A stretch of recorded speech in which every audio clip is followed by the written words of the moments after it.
So I manage theirs as well as part of the turnkey. So right now we manage about, and we sold some off, so I manage 162 homes right now, I think, in Gary. So how are you property managing 162 homes across country and you're not physically there? You're listening to the AZREIA Show. If you're looking for quality real estate investing information that you can trust, you've found it. Stay tuned and join the tens of thousands of members that have already benefited from AZREIA, your home for education, market information, support, and networking opportunities that will advance your real estate investing career.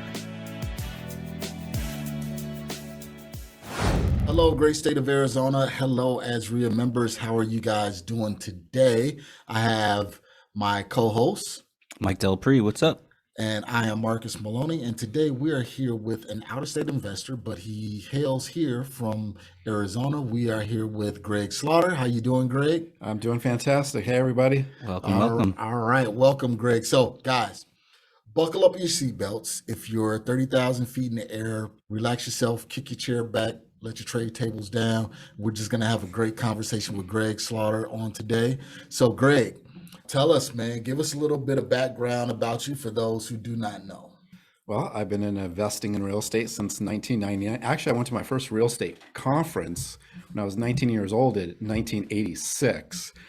But there was a 13-year gap before I got my first rental property in 1999. I was with corporate America for 19 years with McDonald's Corporation. Wait, before you do that, why the 13-year gap? Was it just you just wasn't ready, or? Well, I was 19 years old. I looked like I was 14 years old. Okay. And fresh out of high school.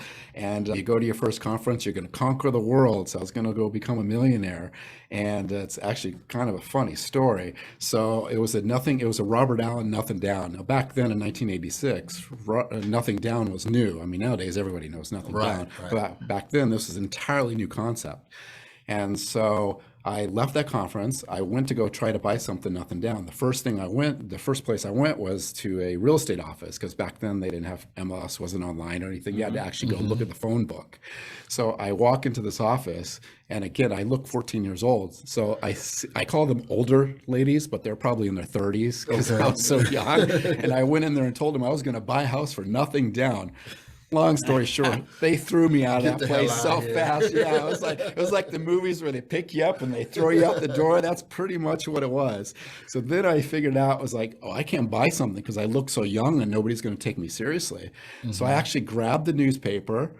Yes, we had newspapers back then, and started looking through the for sale by owner section. Okay. And I said, you know what, maybe I could just put a deal together over the phone. And I actually did. So I put together a deal over the phone so the owner never saw me. But it wasn't 100% nothing down. I can't remember exactly how much I needed, but I think it was a couple $100. It wasn't a whole lot of money. But I didn't have the money because I just spent all my money on this conference. On the conference, right. None of my friends had money because, well, they were college, right? They're drinking. Right. So they're drinking their money. And so I couldn't come up with the money. I couldn't put the deal together.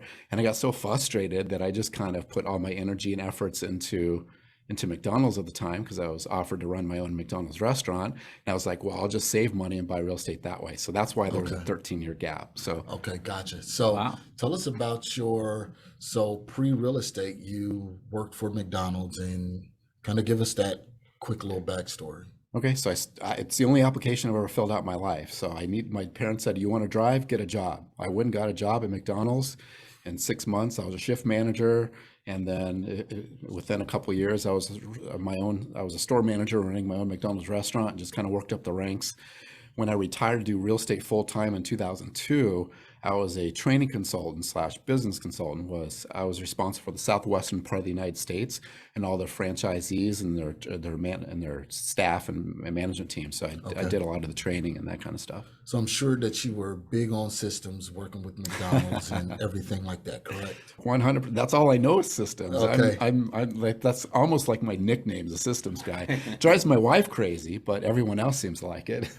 Yeah. I'm similar. I'm not sure if you are, Mike, but it's like when I get ready to do something, I need to have a process for it.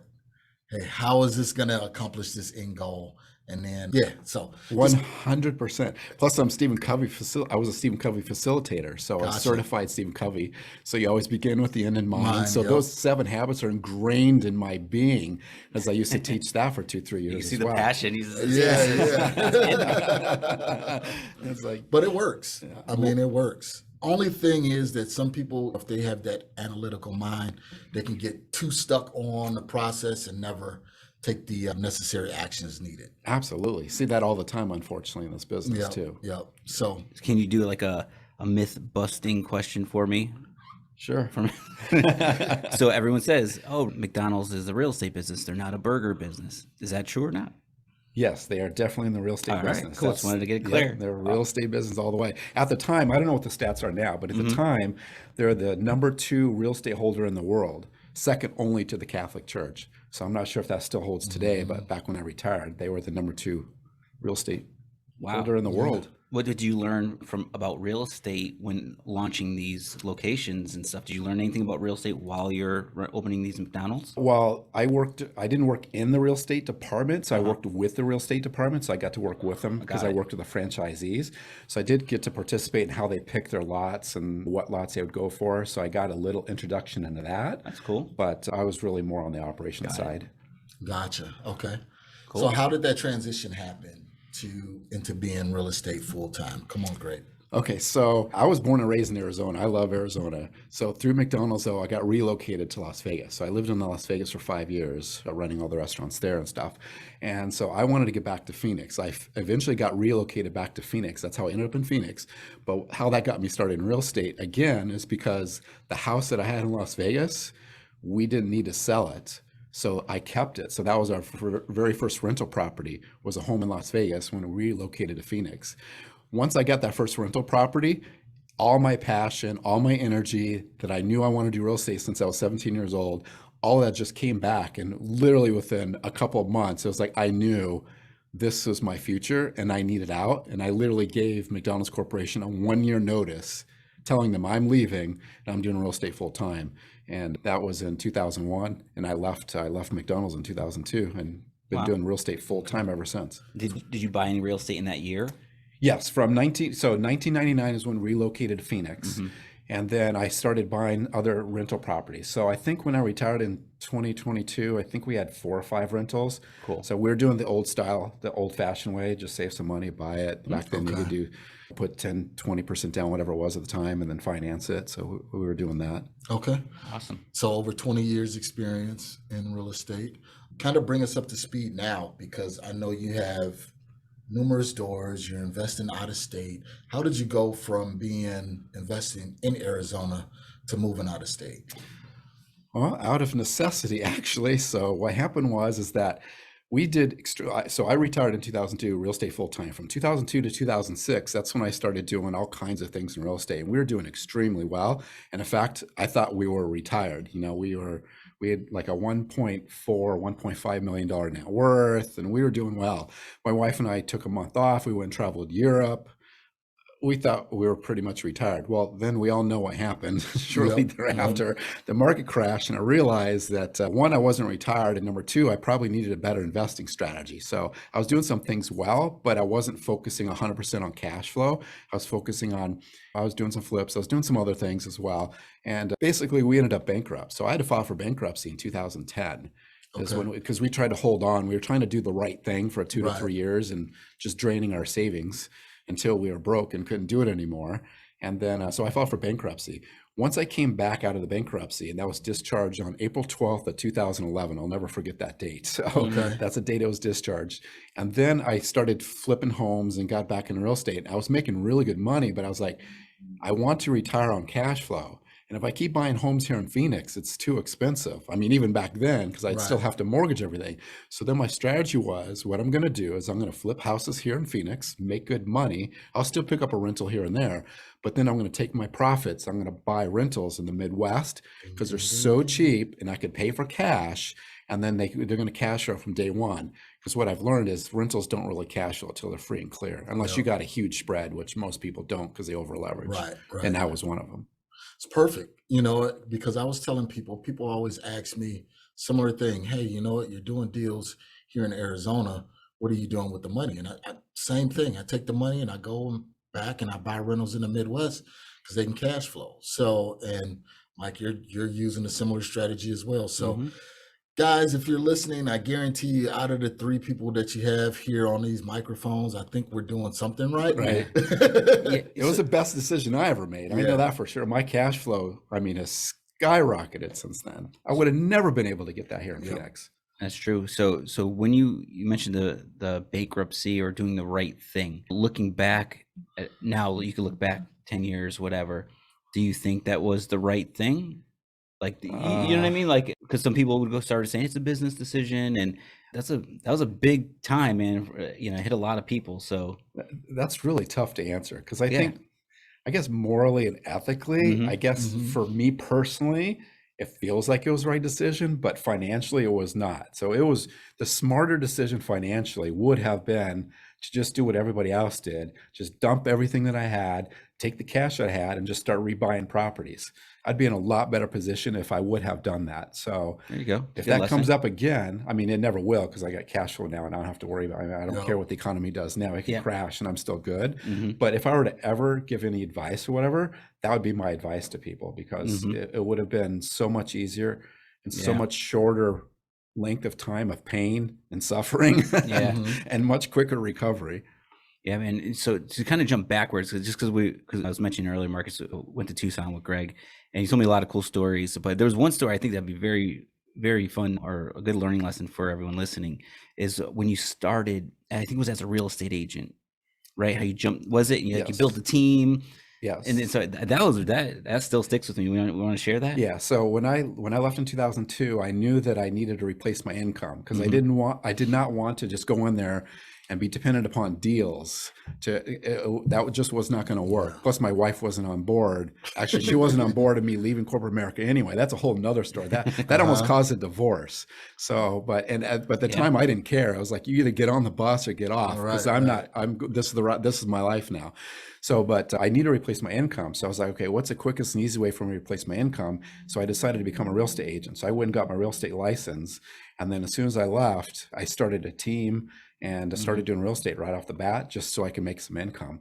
But I think I told you the story. Tell about the team, like how you built it. Yeah. And So I'm systems guy, I come from McDonald. So I knew I was going to be building a team. So it was very funny. Literally the day I got my real estate license and my wife got it with her, I said, okay, we're going to start meeting every Thursday at 2:00. I think it was 2:00, something like that. We're going to start meeting every Tuesday at 2:00, every Thursday at 2:00. She's like, well, it's just the two of us. I go, no, right now we're going to start the system. So we're going to be meeting every Thursday at 2:00. So just get used to this. The very next thing, the second thing I did is I put an ad out for an assistant. So we hired an assistant. And my wife's like, why are you hiring someone? We don't have any business. We don't know what we're doing. I was like, no. We're going to have a business. This is a business. And this is the first thing we got to do. So that's what we did. So literally within 48 hours, we were running ads and had meetings from getting a license. We hired somebody like a week later. Her name was Maria. She was with us for a couple of years. But yeah, so I remember our very first meeting the first week she started. It was just 3 of us. And Kim she's like, I still don't understand why we're having meetings then, but no, because as we built the team, it was just part of the cycle, part of the process. It was just the system. So that like we always talk about in these conversations, like you didn't get your ducks in a row kind of thing. You just knew it needed to be done. Exactly. Yeah. Wow, that's amazing, man. You knew where you were going and you said, you know what, let's start laying the foundation now. And then that way, once everything built up, the foundation is already laid. So it's now we could just run. Right. Exactly. So I already knew it. I began with the end in mind, Stephen Covey. I knew what the end in mind was. I knew what the process was going to be. So the quickest way to get there was this is what we needed to do. Yep. And how many deals did you guys close your first year? Okay, so I left April 30th was my last day in corporate America. I took the month of May off. I actually went to San Diego Beach. I hung out on the beach by myself for like a week, created the business plan and all that kind of stuff. Started June 1st. Between June 1st and December 31st, actually for the first 4 or 5 months, we did like 1 or 2 deals. The month of December, we ended up doing like 14 deals in 1 month because I had built it all up. So I made more money in 6 months than I did in corporate America for a year. And I did that for 6 months. So I did 16 deals that first 6 months. The next year, the first calendar year, we did 100 and it was 114. So I did 114 real estate deals my first year in the business. There you go. Isn't that a cool story? I Yeah. was like, we can't skip over. Yeah, skip no, over can't that, gloss man. over that. So, guys, the book we keep referencing is 7 Habits of Highly Effective People by Stephen Covey. Go out, listen to it on Audible, buy the book, whatever. It's good. It'll change your dynamic when it comes to goal setting and things like that. So, Absolutely. Can't recommend enough. Another book I'd highly recommend if you're into systems or want to learn systems or how to systemize your business is The E-Myth by Michael Yep, Gerber. yep. That's a must read. That's like the Bible of systems. So you got to check that book out if you want to check out systems. There you go. So do you need to be like is it visionary or systems first? Wow, that's tough. So I'm sorry, man. I'm not trying to. We said these are easy questions, Craig. the ideal situation is have a partner or something and so you have Mhm. both and you just understand what your roles are. Yeah. But most entrepreneurs are more visionary Yeah. than they are systems by far and away. So I'm in the minority, but I have trained myself to be the visionary, so I can do that. Okay. But I'm really more of the ops guy at heart and who I am in core. Got so You know what? I'm really not sure. That's kind of where I'm torn because I'm a visionary, but I like the ops that's going to lead up to the successful vision. So it's knowing that thin line between where does the vision and the dreaming stop to right. putting everything into place. Yeah. Well, most true visionaries that have no operations, those are the ones that skip from thing to thing to thing. So they'll start something, they may even get it going a little bit, but then, it's off to the next new exciting thing. Yeah. So if you're one of those individuals, you need to get the Michael Gerber book. You need to get systems or partner up with somebody because that's where the challenge is. Yep. Love it, man. You got it. So I know it took us back a little bit, but so now where were we at? So we were in Phoenix. You're going out to Indiana. Was that where we were at? Yeah, so that's how.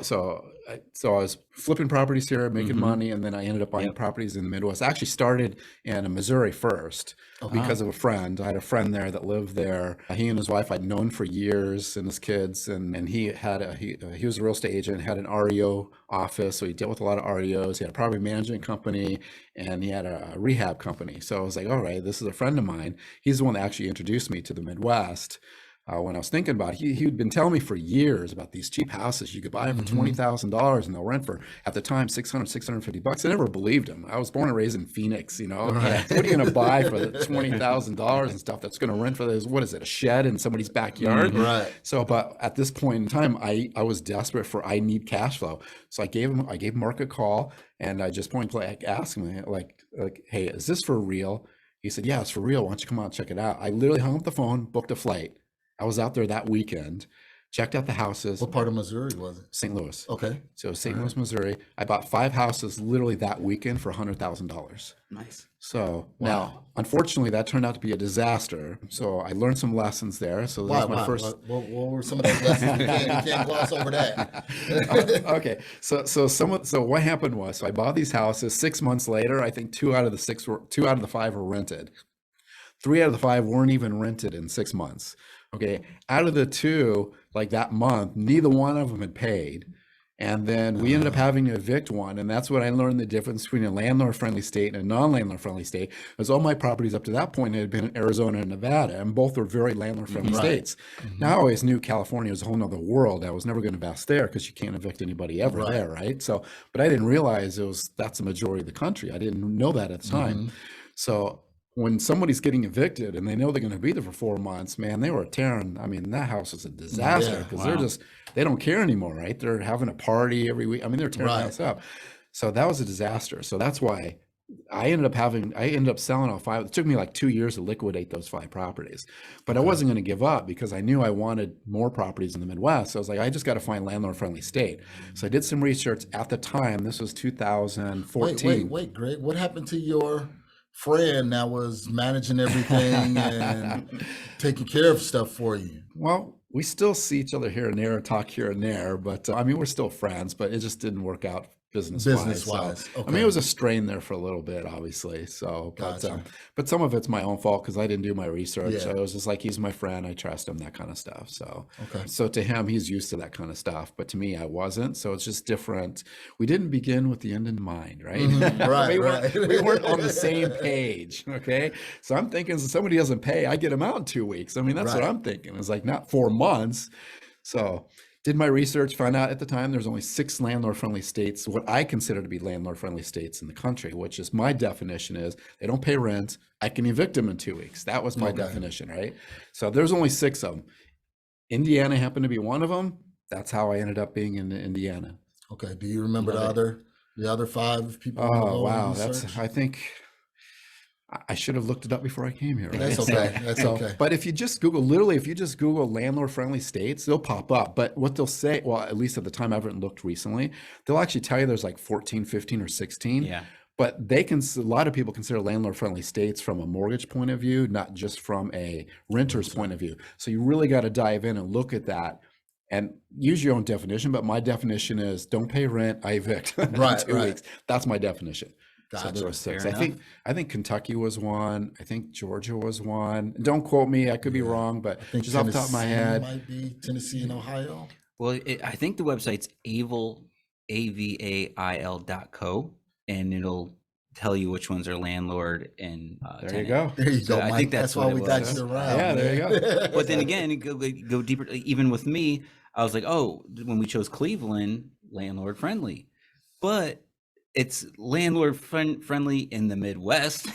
Right, Like you said, it's nothing like Arizona or Nevada, so there's still learning curves for myself. Right. So yeah, you had a criteria that, which we go back into your investor identity, who you are as an investor, and you looked for what you wanted. So Right. Okay. Absolutely. So Indiana, did you know anybody in Indiana? Not a soul. Didn't know anybody in Indiana, didn't have a banker in Indiana, didn't have a property manager in Indiana. Okay, so Greg from Phoenix is now going to invest across the country in Indiana just because it's a landlord-friendly state. Yeah, and I could buy properties for cash. That's going to cash flow, assuming they rented and paid rent. Okay, gotcha. So how did you find that first property? Well, ironically, I did some research. I was looking for property. I was about ready to pull the trigger and buy some property in Indianapolis. At the time, a speaker came through, AZREIA, ironically, and spoke from stage.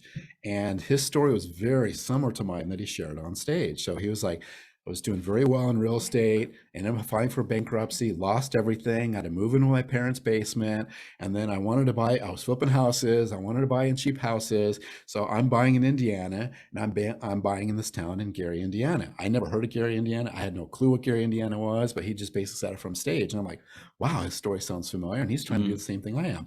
So I literally waited in the celebrity theater until everybody cleared out. I was the very last person there, and I went and spoke to this individual, and more or less became friends with them, and we communicated back and forth, and ultimately I ended up flying out to Atlanta to meet him because he lived in Atlanta. I flew out to Atlanta to meet him and his team, and he's the one that introduced me to where I invested was Gary, and then he allowed me to go up and meet his team. wow. And so I flew to Gary, met his team, drove around everything, and so my first experience was actually from a speaker that came through AZREIA.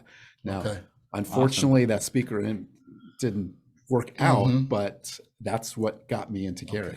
So now, Greg, I'm from Chicago, and I know Gary is right across the border, and Gary has sometimes similar dynamics as the South Side of Chicago, where it can be kind of rough. How did you navigate that? Okay, so the funny thing is when I started doing research, that's one of the things I looked at was crime statistics, specifically violent crime. And when I looked at the numbers, and again, this is back in 2014, I don't know what they reflect now, but back in 2014, per major crime, violent crime, it was actually safer in Gary than it was in Indianapolis. Okay. Which most people would have never have believed. Right. I didn't believe it. I And then back then at the time, you could also pull up Trulia. I don't know if you still can, but I don't know if that site even exists crime anymore or maps. whatever. You could look at the crime maps and see all the crimes. So you could actually go on there and see all the police reports. Nowadays, you can just use, what's that? I have it on my phone. It's the doorbell. It's Ring. So if you have Ring, you can pull the crime statistics right through Ring and get all of that. So I'm just pulling it right through Ring and get the area stuff. So I can get it there. But at the time, it was actually safer in Gary. So I was like, well, I was going to invest in Indianapolis, so why not Gary? Right. Cool. Okay. And then you can literally pull up the reports and go street by street. That's the thing is when you start getting to those type of areas, it's not really the area. It's not really the city. It's not even really the subdivision. This is literally street by street. So you have to know what the streets are. So we went in there, and since we were doing a lot of tax sales, we did a ton of research because the way they did their TAT sales. I literally know Gary better than I know Phoenix at this point. Wow. Yeah, that's great, man. And things that I'm picking up, and hopefully everyone listening, is it's like, hey, saw a speaker at AZREIA. I went and talked to them. Hey, my buddy in St. Louis said, hey, there's deals here. I got in a plane and I went there. Guy in Atlanta, the guy you met, went to Atlanta, went to Gary. You just went. You just did it. Like, that's just a huge part of it. Yeah. You have a vision, you have your end in mind, and you're going to figure out a way to get there. That's what I was doing. Man. Absolutely. And speaking of that, when you were talking, what, a month ago, 2 months ago on stage when we were, because I'm thinking about transitioning over into Indiana too, because I'm in Illinois and it's not a landlord friendly state. Right. So I was like, okay, I know Gary, I know Munster, Indiana, Hammond, all of those suburbs that lead up into Gary. So I don't even know where I was going with that, but thank you. Because I started looking into Gary and the Hammond and those areas over there. Right. Yeah. It's taken off. It's amazing what has happened. From when I got to Gary in 2014, the way it looks today, it's a completely different city. I mean, even the locals were telling me I was nuts when I started investing there in 2014. Now those same people, they're telling me I was nuts. One of them actually lives in Gary now. Okay. So, and that's all he does is 100% investing in Gary. Now he's actually done some investing in Florida now too, but I just think it's funny that somebody that told me to not do it is now living in Gary, investing in Gary. So, wow. So, I'm sorry, because I knew it from when I grew up, because I had aunties and uncles that live in Gary, and it was like, okay, you go over to Gary, there's certain parts you didn't go into. If you wanted to do something, you stay around Miller Beach, stuff like that. Right. And now, I haven't been over there in years. And I need How far is it? It's not far. It's 25, 30 minutes from Chicago. Wow. Oh yeah. We have tenants that basically work in Chicago. Yeah. That live in our, so a lot of people that work in Chicago, they live in Gary because the tax basis is a lot cheaper. The laws are a lot, less stringent than Illinois. So they'll live in Indiana and commute to Illinois. Makes sense. And it's a lot cheaper. I mean, we have tenants, they're paying $1,200 for a 1-bedroom apartment in Chicago. And they're paying $850, $900 for a nice 3-4 bedroom house with a bedroom and with a basement and a yard. Wow. Absolutely. So correct me if I'm wrong, but isn't Michael Jackson from Gary? I had to ask. Like, have you been to his house? Absolutely. Can you go through his house or no? No, you can't go through the inside of the house, but you can drive. You can stop. It's like a sightseeing place. Got it. And that's the one sightseeing place in Gary. So when you come into town, you got to check out Michael Jackson's house. You'd be shocked how small that was, and then thinking that many people lived in the house. I saw the documentary. It's like the size of this room almost. It's crazy. So do you have any houses in that neighborhood? We have one not too far away, but that's that particular street and area. We don't really invest on that street. But just curious. Cool. Yeah, know the area. Glad you're not. I'm just thinking my rental description of like close to Michael Jackson's house. Yeah, that'd be red flags for people that know the area. Yeah. Nope, don't want to be over there. Like I said, it's street by street, so you gotta know your stuff. And you know what? And when you say street by street, that's really with most places in the Midwest. And just to kind of recap, guys, we're talking about investing out of state with Greg Slaughter. So you're here in Arizona. We're talking about investing in other states, and some of the things that you do have to be mindful about is you can't just say, all right, I can buy this property for 30 grand and I can rent it out for 800. There's infinite amount of cash flow there. That's not always the case. Like Greg said, you have to go and visit sometime, state block by block, and know exactly what you're getting into. Right. And to Mike's point, you better network. You better know someone there that can give you the down and out. So they got to tell you what streets to stay away from and on, and you got to do your research. Or you could end up in a similar situation like I was in St. Louis, where I bought 5 properties, thought they were going to be great. In 6 months, I haven't made any money, and it took me 2 years to liquidate those things. Wow. And so I do want to go into like, how did you build your team? Because even when I was doing it all by phone from Arizona to Cleveland, and I can talk to one person and they'll say, oh, it's a great area. Next person, oh, you're going to get shot. So it's like, that's another tough part you got to feel out and who you're getting your information from. Right. Absolutely. Well, and you and I talked about this in the car going down to Tucson and back, but I'm a huge firm believer, and you guys heard me say it on stage. I believe networking. You cannot network enough. The most in my opinion, the most successful people in this business are the best networkers. Yep. You have to network. You have to get out there if you're trying to do this all by yourself. And quite frankly, that was my biggest mistake from 1999 through 2010 when I filed for bankruptcy. I was one of those. I never went to AZREIA before then. I never did anything. I was one of those, I'm just going to go to conferences. I'm going to learn stuff. I'm going to read it on the line. I'm going to do it through books and do it all by myself. So my entire business changed when I started networking. So how I built my team was I like to fly. I like to meet people face to face because through my Stephen Covey days, and you learn that most communication is not verbal. It's nonverbal. Exactly. So I like to see the nonverbals, and I always wanted to go for the people that could, the biggest bang for the buck. So I'd go in there and try to meet the AZREIA leader or the real leader in that area, go meet with them. Is this someone that we could have a relationship with? Can I help them as much as they help me? So I always went there to see how I can help them, but at the same time, I wanted them to help me, Of course. to help me in the directions or whatever, so you got to go there to give. But at the same time, I went there to meet the most individuals that have the most contacts with people, pointing me in the right direction. The person that runs AZREIA, they're going to know a lot of people, right? I went and met with attorneys that owned title companies because they're going to know everybody that does deals in that area, right? So I literally, I went in there for a week, and every single day and every single night, I took someone to lunch and I took someone to dinner, and I made sure I took them and or their family with them. So it was a whole thing. So my wife and I, literally, that's what we did for a week. And that's how I got started. I just made sure I had all those appointments set up before I got there. And by the time I left town, I knew extremely influential people that I could call, and they could help point me in any direction that I needed to go. That's great, man. And I noticed that in the Midwest, like a lot of attorneys own title companies. Yes, that's the thing. Absolutely. Yeah, they have much smaller title companies there. It's not like in Arizona, we have these huge, massive title companies. Big difference. It's a whole new world. So yeah, it's a very small title. That's another thing too. We jokingly call it slow Ohio, right? So it just, when you look at these different states, people operate differently. The companies work differently. Right. So getting used to Culture is different. Yeah. I mean, the culture is there. I mean, there's pluses and minuses to every culture, right? So the plus to me in the Midwest is that everybody is they're so friendly as far as that they all want to invite you over to their house. I mean, that's like the thing in the Midwest. It was kind of weird for me because I was born and raised in Arizona. You just don't do that in Arizona, right? Here, everybody goes out to someplace. You go out to a restaurant. You go someplace. Like, we don't go to each other's houses that often unless you're really close friends, right?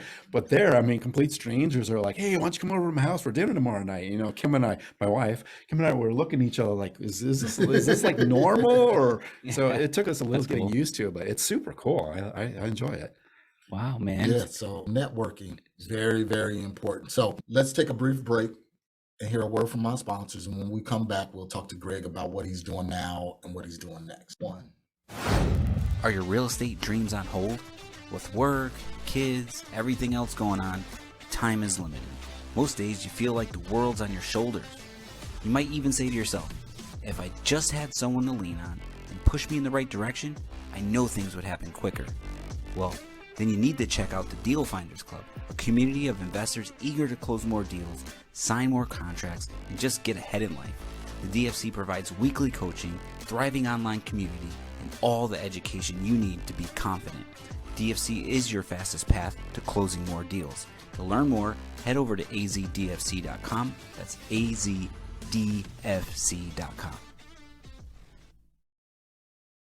All right, guys, we are back with Greg Slaughter. And Greg, I know you've been talking about doing the rentals in Gary, Indiana. How many rentals do you have over there, and how are you managing those? Well, we bought them all through the tax sale. So we bought about 230, 235 all through the tax sales. We rehab them all. Actually, I got about 17 left. So we rehab them all, basically make them brand new, and then we rent them out. Now, I kept a large chunk of those. At the same time, what I did is once flipping here started cooling off back in 2016, 17 or whatever, as far as spreads, it's got hot again or whatever, but there was a period where it kind of slowed down a little bit. I had so many people ask me whether or not they could buy rentals in Gary. And so I started offering some turnkeys at the time. I don't do that anymore or whatever. So I just allowed some of my friends that I knew personally family to invest with me and Gary. And so I manage theirs as well as part of the turnkey. So right now we manage about, and we sold some off. So I manage 162 homes right now, I think, in Gary. So how are you property managing 162 homes across country and you're not physically there? Good question. Yeah, I don't use property management company. Whenever I go into a new area, I always start out with a property management company, but I already have my end in mind that I'm not going to be keeping them. So I'm going to be doing my own in-house stuff. Reason being is because I do things so differently. And I come from corporate America and systems and all that kind of stuff. And in my opinion, this entire industry is flawed. So I think there's a lot of good property managers that are doing the best they can, but it just doesn't meet what I believe is the ultimate goal, which is what's best for the investor. Because the way the business is designed, and it's a business. I mean, this is the United States of America, right? They deserve to make a profit. Right. But the way they make a profit is by taking money out of the investor's pocket. So whenever the investor loses, the property manager wins. So that's every time something breaks down, they charge you extra for that. You know, if you go through an eviction, they charge you extra for that. So every time something bad happens, all they're doing is just adding on to the pain, right? And that's very painful. And what I found statistically myself, doing my own research, talking to a lot of people, is that even though they'll tell you they only cost you 8, 10, 12%, I believe they cost you closer to 30% by the time you add in all the extra fees, the extra vacancies, everything. So I factor that 30%. So that's what I tell everybody is if you can afford 30%, then use a property manager, but just understand that the national statistic is you're going to be replacing that property manager every 2 years. That is a national statistic that we replace property managers every 2 years. So, and the reason being is we just get so frustrated with them. So just understand it is what it is. They're doing the best they can. They're doing what the industry teaches, and those are the stats. So just run with them. I don't want to run with those. 30% was too big of a chunk for me to swallow. So I manage all my own properties. So to answer your question directly, how do I manage it myself? Is I just created my own property management company, but I just manage my own properties there. Okay. So, and how many, is it a lot of work or there's a lot of properties you have there? Yeah. So I have three. Obviously you got to have somebody with boots on the ground. Okay. So to manage 162 properties, I have 3 people with boots on the ground. So I do not believe in employees. So they are not employees of mine. So what I did is they're all 1099 contractors. And what I do is I allow them to partake. I set up the company. So I take 10% of all the rents, just like a normal property management company would, but that's the only fees the company charges. So I do pay 10% into that. And then they get a percentage of that 10%. So that's split between the 3 people. So that way they have a vested interest to make sure the tenant stays, make sure the tenant pays, and there's no interest, or they get paid nothing if something breaks down. They get paid nothing for evictions. And in fact, they lose money if the tenant doesn't pay rent, and they lose money because if the rents don't come in, it affects their paycheck as well. So we've created this process where we are working together.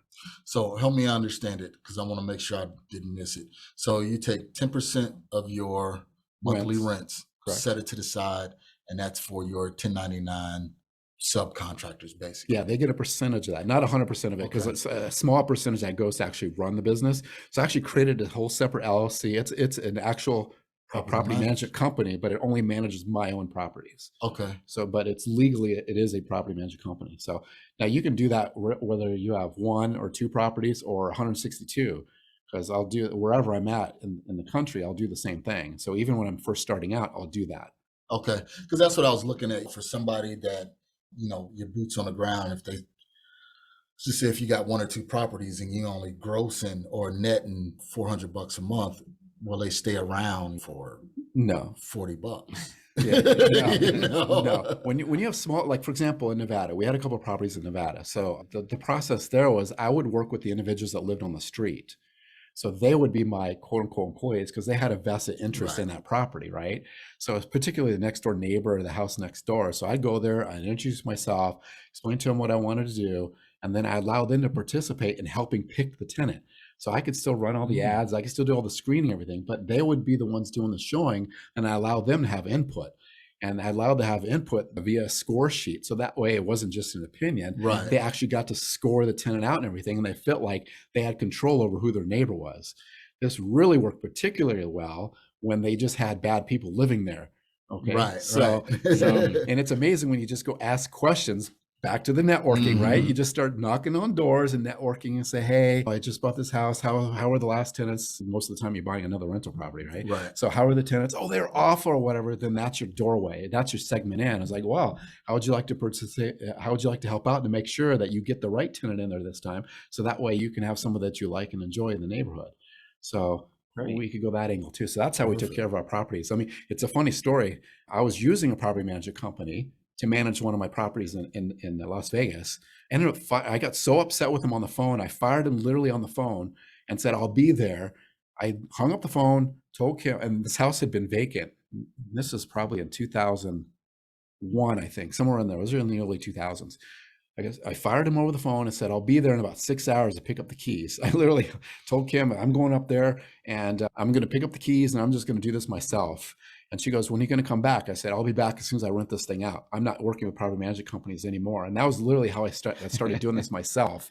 And I flew up, I drove up there, got the keys, started knocking on doors, talked to neighbors. Long story short, they knew somebody that was looking to rent a property. I rented that thing out in 48 hours on a 2-year lease for like $100 more than the property management company was trying to, and it was vacant for 6 months. Wow. I did it in 48 hours and drove back. Yeah. But that's because you walked the neighborhood, you got a chance to know the neighbors and everything like that. Right. And I'm pretty sure the property managers just get it ad in the paper or put it online or something like that and screen tenants that way. Exactly. Applicants. That's amazing, man. And one thing I'm catching, another thing I'm catching, you mentioned Kim a lot. Yes. Sounds like she's been around every step of the way. Yes. That's well, once she got on board. When she's got on board. She was, a lot of people are hung up on security, you know, the Robert Kiyosaki rich dad, poor dad with the security. My wife was all security. We joke about it to this day. And she had no interest in me leaving my job. Got it. Zero. Like I said, it almost caused a divorce. But at the point in time, I knew what I wanted to do. And probably not not in the best advice in the world, but at this point, I basically told her to get on the bus or get off the bus because this bus is leaving. And I told her at the time, I don't care if I have to sell everything we own and go live under a bridge. This is what I'm doing for the rest of my life is real estate investing because I'm not going back to corporate America. And so it took her a little while. How she started getting on board was when we started going on vacations, right? So when you start getting a payoff, what do we got to do? This stuff's not so bad anymore, right? So you start doing some deals like, oh, that December when I made more money in a month than we made in a year, it's like, oh, maybe this isn't so bad. That's awesome. But I was giving up the company car, I was giving up stock options, paid vacations. I mean, I gave up a lot. Wow. So it took her a little while to get on board. But to your point, yes, once she got on board, we work together, literally work together 24/7 almost. Love it. I mean, very rarely are we apart.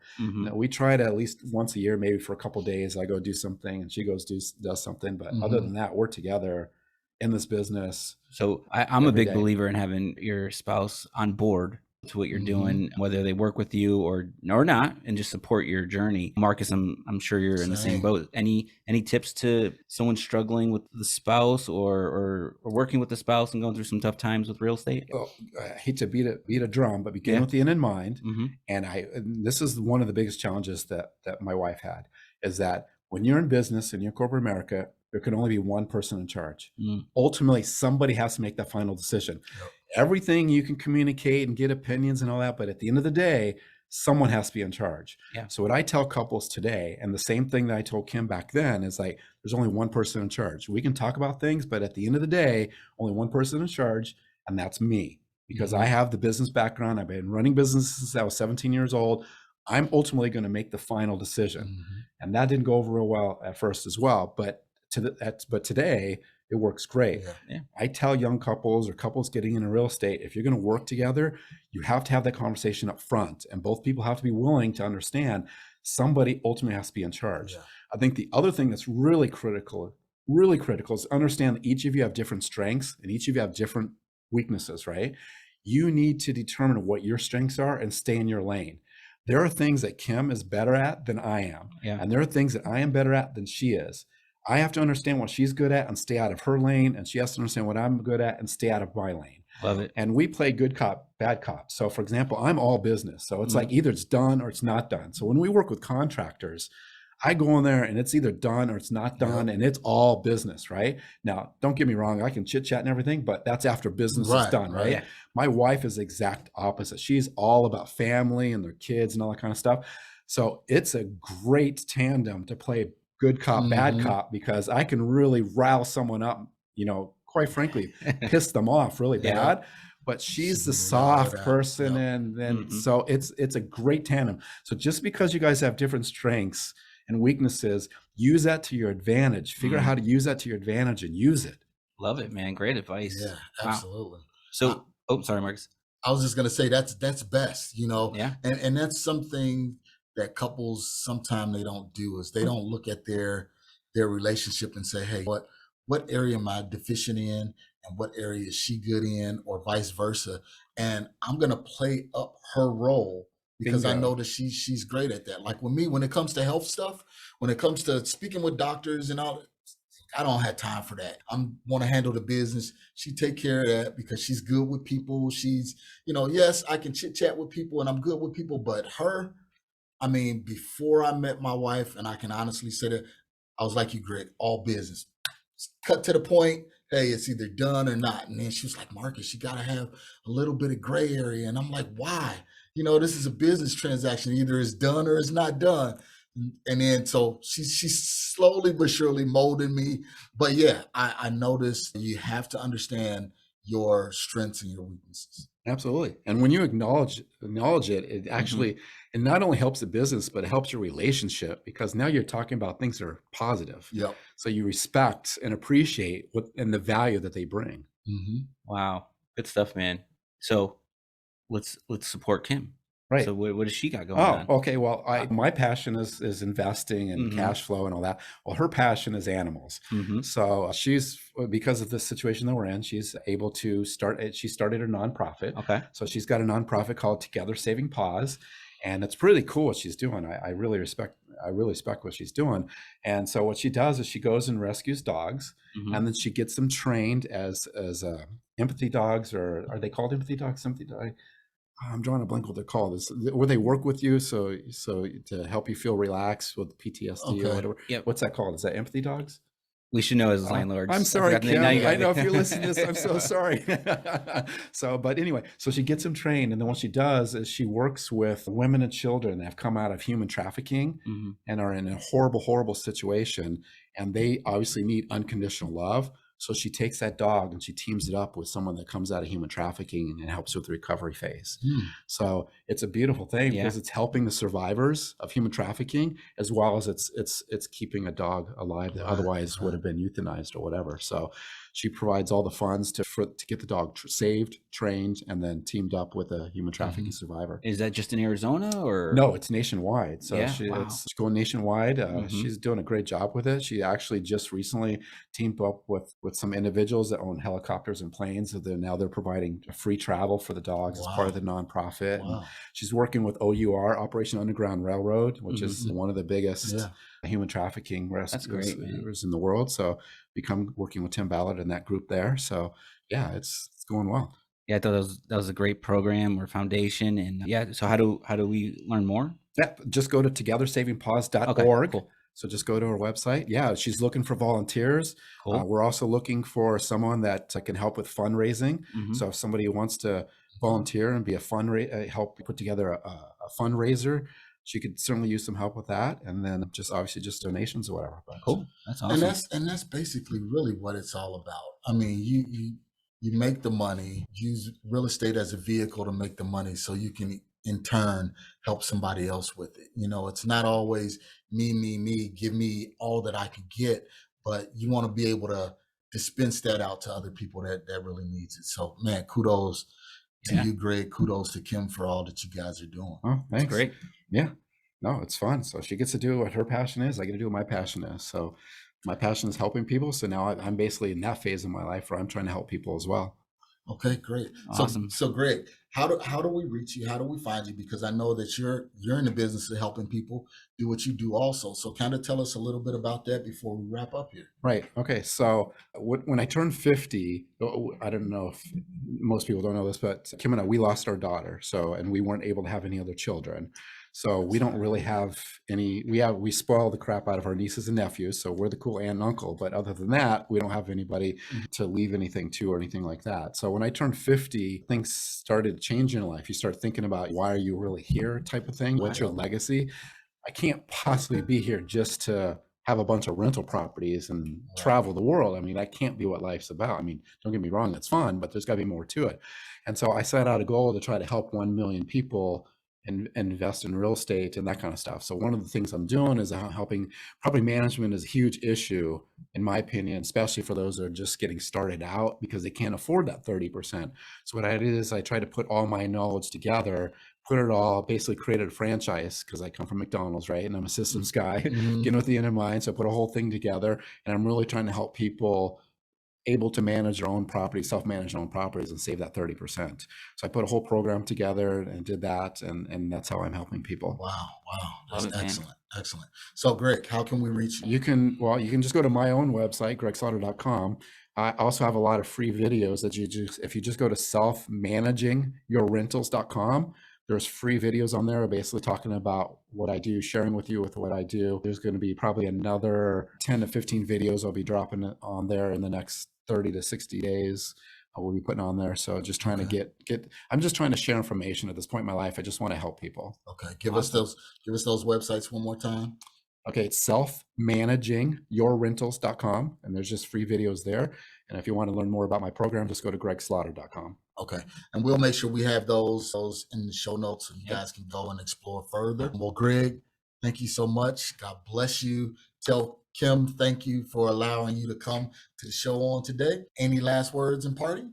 No, man, thanks for being here, Greg. It's been great to get to know you lately. So yeah, thanks for supporting AZREIA always. Yeah, thanks for having me. I appreciate it. I love REIA. I've been a part of the REIA since I think 2010 or right after I filed for bankruptcy, I think was when I went to my first meeting. So Okay. one of the best decisions I made. So thank you guys. There you go. So guys, if you need more information, go to AZREIA.org. That's AZREIA.org to get more information about all the REIA has to offer. There's tons of classes. There's tons of networking events. So come every week, almost every week, there's 2 or 3 classes that you can come and check out. So again, that's AZREIA.org. And you guys know what to do. Signing off, get out there and take massive action.